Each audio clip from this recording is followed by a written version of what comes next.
Goeiemôre, dit is Dinsdag die 28ste Julie. Vanoggend lees ons saam Romeine 8 vers 31 en 32. Wat is nou ons gevolgtrekking oor al hierdie dinge? Dit: God is vir ons. Wie kan teen ons wees? Hy het sy eie seun nie gespaar nie, maar hom oorgelewer om ons almal te red.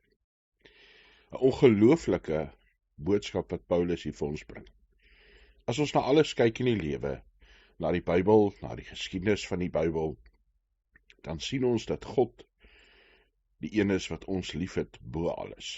Hy wat ons gemaak het, hy wat die pad met mense saamgestap het, na hulle rug op hom gedraai het, in die paradys, in die tyd van Noag, in die tyd van Israel, stuur hy sy seun, sodat alle mense, maak nie saak van volk of herkoms nie, wat glo in Jesus Christus gered kan word, dat ons aan God kan behoort.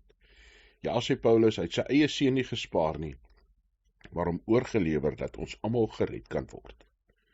So lief het God vir my en vir jou. En dis dit wat ons binne alles moet onthou. Dat ons nie onsself kan red nie, dat ons God en Christus nodig het, en dat ons uiteindelik op God kan vertrou. Ja, as ons onsself oorgee aan sy genade, dan is dit genade wat waar en seker is en liefhet. Dankie Hemelse Vader, dat ons met hierdie sekerheid en met hierdie hoop kan leef. Hierdie wete dat U getrou is. Ja Here, dat U ons nooit alleen sal laat nie, dat U ons nie sal los aan ons eie genade nie.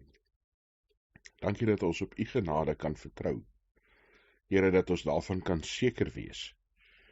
Dankie dat ons nou ons vrese, ons nood, ons hoop, Here, ons vreugdes, ja, ons hele lewe in U hande kan plaas. Ons bid vir mekaar as gelowiges, as gemeente, Here, dat U vir ons sal voorsien en versterk. Dat U vir hulle in die hospitaal sal genees, vir hulle wat hartseer is, sal vertroos. Here, ons bid vir 'n wêreld wat maar nie mekaar is, oorloë, ekonomiese agteruitgang. Ons bid vir ons eie land, met verkiesings wat voorlê. Dankie dat ons weet, ons is veilig in die hande van die lewende God. In Jesus Christus se naam. Amen.